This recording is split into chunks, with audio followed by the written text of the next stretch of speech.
சிறுநீரக தானங்களின் பற்றாக்குறை கடுமையாக உள்ளதால் உயிர்கள் மட்டுமல்லாமல் அரசாங்கத்திற்கும் பெரும் நிதிச்சுமை ஏற்படுவதை கருத்தில் கொண்டு 1974 மனித திசுக்கள் சட்டத்தில் உடனடி திருத்தங்கள் கொண்டு வரப்பட வேண்டும்.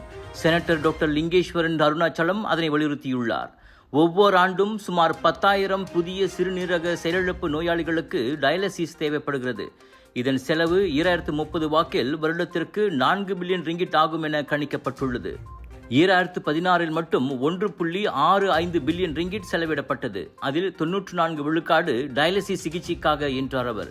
கடந்த பிப்ரவரி வரைக்குமான நிலவரப்படி 10,239 பேர் சிறுநீரக மாற்று அறுவை சிகிச்சைக்காக காத்திருக்கின்றனர்.